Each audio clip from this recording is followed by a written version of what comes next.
طب کی دنیا کا قدیم اور جانا پہچانا نام، گلزار صحت دواخانہ رجسٹرڈ، ہر بیماری کی شافی علاج گاہ۔ بسم اللہ الرحمن الرحیم۔ السلام علیکم ورحمۃ اللہ وبرکاتہ۔ میں حکیم راشد محمود الوی۔ آج کا میرا موضوع ہے گردے اور مثانہ میں پتھری، جسے حسات کلیہ و مثانہ، سنگ گردہ و مثانہ، کلکلی ان کڈنی اینڈ یورینری بلیڈر بھی کہتے ہیں۔ اس مرض میں گردہ یا مثانہ کے اندر پتھری پیدا ہو جاتی ہے۔ کمر میں دھیما دھیما درد ہوتا ہے، جو بعض اوقات جسم کے نچلے حصے میں بھی محسوس ہوتا ہے۔ پیشاب کی بار بار حاجت ہوتی ہے، مگر پیشاب کم آتا ہے۔ بعض دفعہ پیشاب کے ہمراہ خون بھی آتا ہے۔ بعض دفعہ پتھری بڑی ہونے کے سبب پیشاب بند بھی ہو جاتا ہے۔ گردے یا مثانہ کی پتھری کی چند ایک اقسام آپ کے سامنے رکھتا ہوں۔ عام طور پر یہ پتھری 3 قسم کی ہوتی ہے۔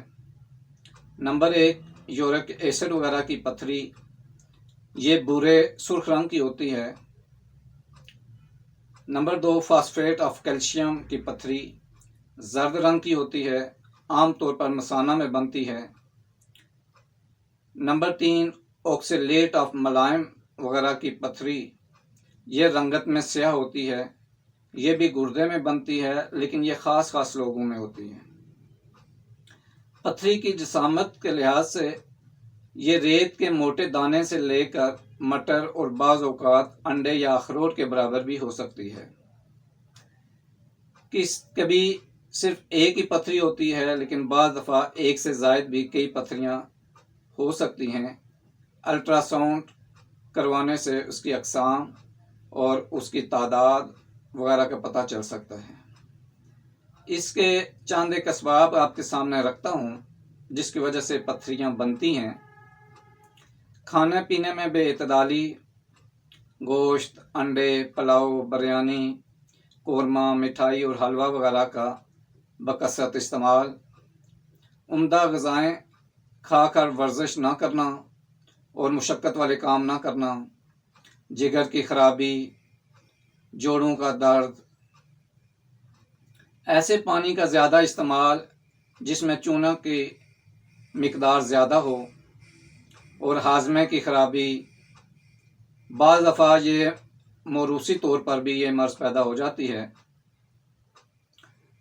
ناظرین، حفظ ما تقدم کے طور پر ایسے خواتین و حضرات جن کے خاندان میں جوڑوں کا درد ہو، وہ گوشت اور چاول کا استعمال زیادہ نہ کریں۔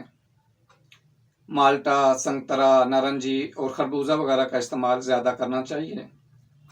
علاج جو ہے وہ اسباب اور علامات کی روشنی میں کرنا چاہیے۔ بہتر یہ ہے کہ دوا بنانے سے پہلے اپنے معالج سے مشورہ کر لیں اور اس کے بعد نسخہ بنا لیں۔ ایک نسخہ نوٹ فرما لیں جس کے بہت اچھے رزلٹ ہیں۔ انشاءاللہ العزیز چند دنوں میں پتھری خارج ہو جاتی ہے اور مریض صحت مند ہو جاتا ہے۔ جون خار 10 گرام، سنگ یہود 10 گرام، کلمی شورا 10 گرام، ریوند چینی 10 گرام، زیرہ سفید 10 گرام، نمک مولی سفید 10 گرام، ساری چیزیں 10-10 گرام لے لیں، ان کو پیس کے سفوف بنا لیں اور آدھا تولہ کی یعنی آدھی چمچ کی پڑیاں بنا لیں۔ صبح و شام 1 پوری پانی کے ساتھ استعمال کریں۔ انشاءاللہ العزیز چند دنوں میں پتھری خارج ہو جائے گی۔